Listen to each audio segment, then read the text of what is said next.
चिंटू और सीमा स्वस्थ भोजन की कहानी। एक छोटे शहर में रहने वाले बच्चे चिंटू और सीमा थे। दोनों बड़े ही अच्छे दोस्त थे और हमेशा साथ खेलते मिलते रहते थे। लेकिन एक दिन सीमा ने देखा कि चिंटू दिन रात कुछ न कुछ बाहर की चीजें खाता रहता था, लेकिन उसका चेहरा ठीक नहीं दिख रहा था।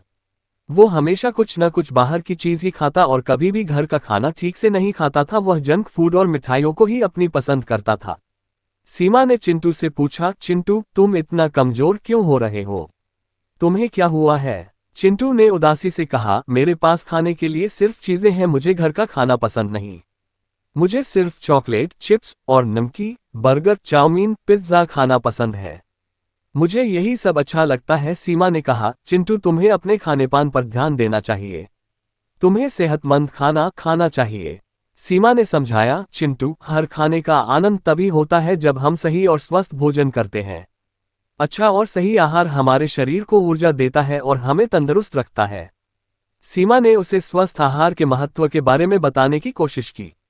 चिंटू ने खुश होकर पूछा, तो सही भोजन में क्या होता है? सीमा ने बताया, सही आहार में अन्न, फल, सब्जियां, दूध, दालें और प्रोटीन समाहित होता है। ये हमें ऊर्जा देते हैं और हमारे शरीर को बीमारियों से बचाते हैं।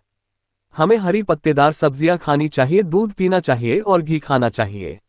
फिर अगले दिन उनके स्कूल में एक सेहत संबंधित प्रोग्राम हुआ जिसमें डॉक्टर ने सही आहार के फायदे के बारे में बताया।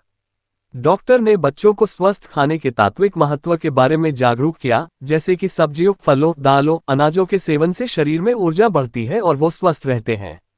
चिंटू और सीमा ने डॉक्टर के बताए गए तरीकों को सुनकर अपने खाने के तरीके बदलने का निर्णय किया। वे अब स्वास्थ्यपूर्ण आहार जैसे कि फल, सब्जियां, दूध, अनाज आदि का सेवन करने लगे। कुछ ही दिनों में ही उन्होंने अपने शरीर में बदलाव महसूस किया।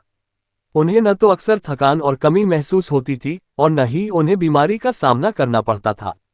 चिंटू ने अपने डॉक्टर की बात मानी और अब वह हर तरह के स्वस्थ भोजन का सही संतुलन बनाता था।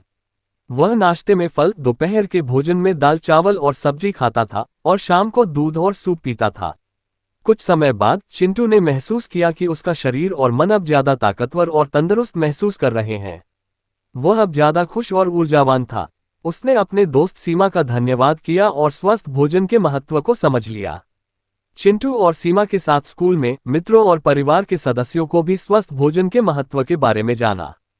उनका उदाहरण देखकर दूसरे बच्चे भी स्वस्थ खाने की आदतों को अपनाने लगे। इसकी यह कहानी बच्चों को सही और स्वस्थ भोजन के महत्व को समझाती है। ये हमें बताती है कि सही आहार हमारे शरीर के लिए कितना महत्वपूर्ण है और हमें कैसे अच्छे स्वास्थ्य का आनंद लेना चाहिए। स्वस्थ आहार से ही हमें शक्ति मिलती है जिससे हम अपने लक्ष्य को पूरा कर पाते हैं।